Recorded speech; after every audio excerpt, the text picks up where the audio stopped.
Lanjut. Oke, Assalamualaikum warahmatullahi wabarakatuh. Selamat siang semuanya. Shalom, Om Swastiastu, Namo Buddhaya, Salam Kebajikan.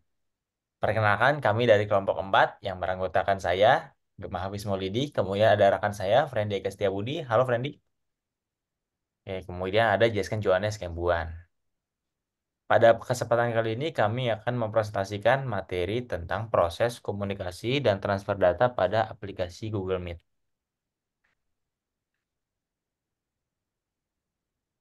Oke, introduction.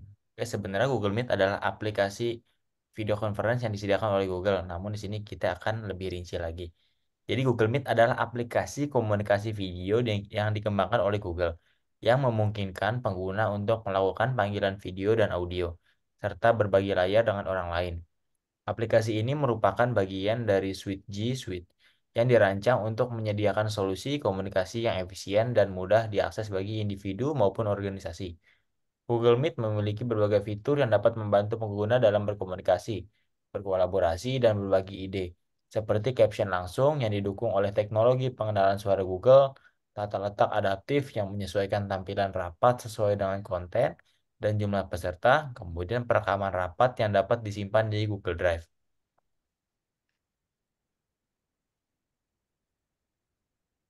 Oke, kita masuk ke proses komunikasi pada Google Meet. Komunikasi dalam Google Meet melibatkan beberapa proses teknis.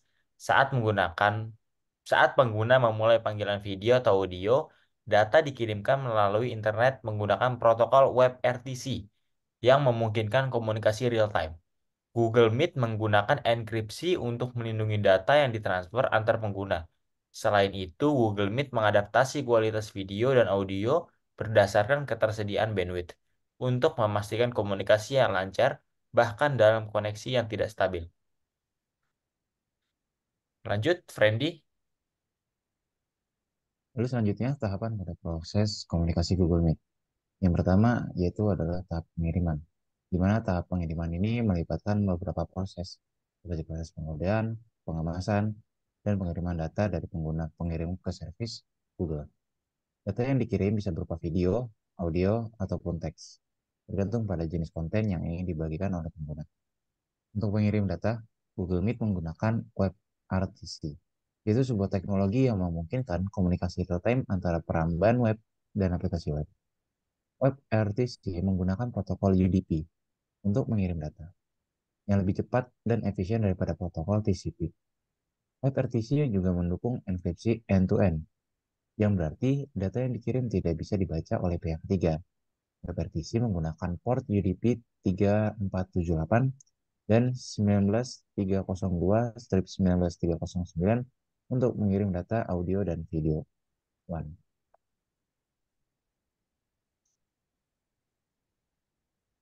Lalu tahapan pada proses komunikasi Google Meet yang kedua yaitu adalah tahap penerimaan. Di mana pada tahap ini melibatkan proses penerimaan, dekompresi, dan penampilan data oleh pengguna penerima. Data yang diterima pada penerima yaitu bisa berupa video, audio, dan teks, tergantung pada jenis konten yang dikirim oleh pengguna pengirim untuk menerima data. Google Meet juga menggunakan WebRTC yang menggunakan yang memungkinkan komunikasi real time untuk antara pelanggan web dan aplikasi web. WebRTC menggunakan protokol UDP untuk menerima data yang lebih cepat dan efisien daripada protokol TCP. WebRTC juga mendukung enkripsi end-to-end, yang berarti data yang diterima tidak bisa dibaca oleh pihak ketiga. WebRTC menggunakan port UDP 3478 dan memiliki semua data, audio, dan setelah data diterima, Google Meet melakukan proses dekompresi, yaitu mengubah data yang dikompresi menjadi data yang bisa ditampilkan oleh perangkat penerima. Proses ini memastikan bahwa data yang ditampilkan sesuai dengan format dan resolusi yang didukung oleh perangkat penerima. Google Meet juga melakukan proses penyesuaian kualitas, itu menyesuaikan kualitas data yang ditampilkan berdasarkan kondisi jaringan dan sumber daya perangkat. Proses ini bertujuan untuk mengoptimalkan pengalaman pengguna dan mengurangi gangguan seperti lag, buffering, atau peak. Ya, selanjutnya di sini ada tab implementasi yang akan dijelaskan oleh Jeskan Johannes Kembuan.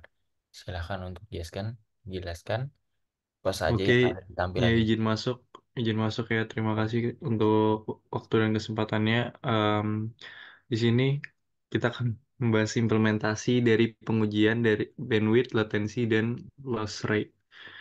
Nah, di sini kita menggunakan website speedcloudflare.com.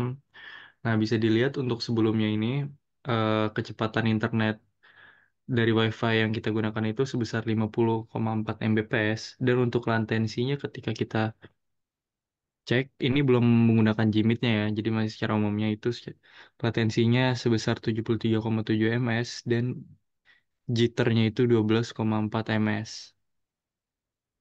Nah, tadi untuk balik sebentar dulu. Nah, buat yang belum tahu bahwa latensi itu, perbedaan latensi dan jitter itu adalah, kalau latensi itu dia untuk ngecek cepatnya suat cepatnya gambar atau suara yang muncul gitu loh di layar. Nah, kalau misalnya jitter itu lebih ke audionya juga gitu. Oke, oke.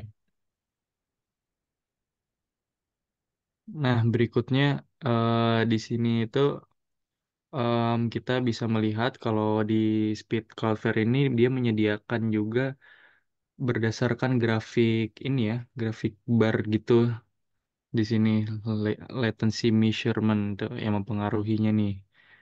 Ada daring download sebesar ya 100 ms, latensi daring upload yang lumayan lebih gede 300 ms. Di sini kita bisa lihat di bawahnya. Oke, lanjut.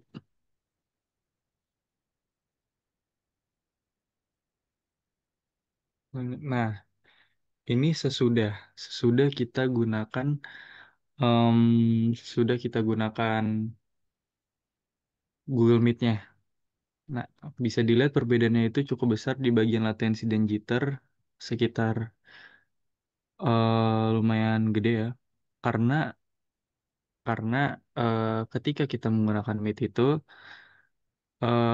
otomatis otomatis gambarnya itu kan dia akan mengupload tuh ya, mengupload buat nampilin di layar laptop kita. Nah, itu kan menarik internet. Nah, itu akan menggunakan lebih berat lagi, lebih gede lagi nih jadinya. Makanya jaraknya ini, MS-nya ini lumayan lebih gede juga. Ya kurang lebih logikanya sedikit kayak gitu. Nah, kita lanjut lagi. Nah, di sini itu kita tes juga ketika menggunakan off mic. Nah, kalau off mic juga kita bisa lihat ini latensi dan jitternya nggak berbeda jauh ya. Jadi masih tetap sama di angka 39, dan latensinya masih angka 60-an, 69 lebih tepatnya. Walaupun jitternya mungkin rada lebih gede. Berarti posisinya di sini mid kita mungkin lagi rada lebih berat gambarnya.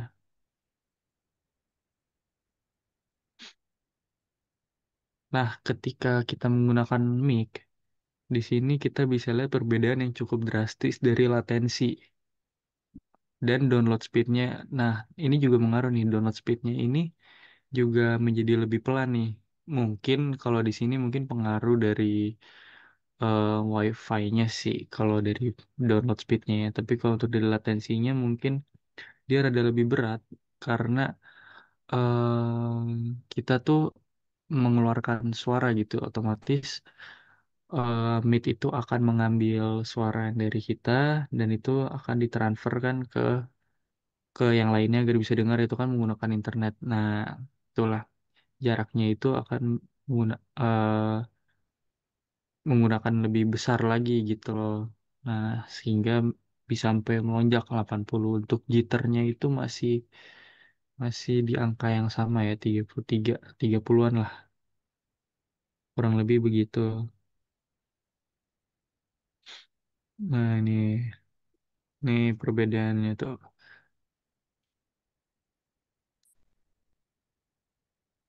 Nah, ini kalau kita menggunakan on cam. Nah, kalau kita pakai on cam, coba ini kayaknya harus dibalik, mundur-mundur. On mic yang ini. Oke, oke, oke. Eh, oke, nggak apa-apa. Jadi kalau misalnya di on cam itu dia balik lagi, balik, sabar, biar lebih jelas aja yang on cam aja. Nah, ini kita em, bisa lihat di latency measurementnya ini masih di angkanya ini eh sam, sama, dan sebenarnya ini tuh lebih berat lagi daripada daripada on mic, dikarenakan on cam itu akan mengambil gambar juga, gambarnya ini juga secara kamera ya, langsung gitu. Apalagi kamera laptop orang kan berbeda-beda. Nah, itulah makanya di sini kok video chattingnya jadi lebih pur gitu loh, karena merasa lebih berat. Lanjut. Oke, sekarang kita Nah, ada. untuk conclusionnya akan dijelaskan oleh Gema Hafiz, ketua kita. Jadi, kesimpulannya, dari pengujian bandwidth, latency, dan loss rate pada Google Meet menunjukkan bahwa kinerja platform ini sangat tergantung pada kualitas koneksi internet. Dalam hal bandwidth, temuan yang cukup tinggi menandakan bahwa Google Meet mampu mengelola video dan audio berkualitas tinggi, sementara bandwidth yang rendah dapat menyebabkan penurunan kualitas. Terkait latency, nilai yang rendah menunjukkan efisiensi dalam komunikasi real time, yang sangat penting untuk nilai aplikasi seperti Google Meet. Sedangkan latensi yang tinggi dapat mengakibatkan keterlambatan dalam percakapan dan mengurangi efektivitas komunikasi.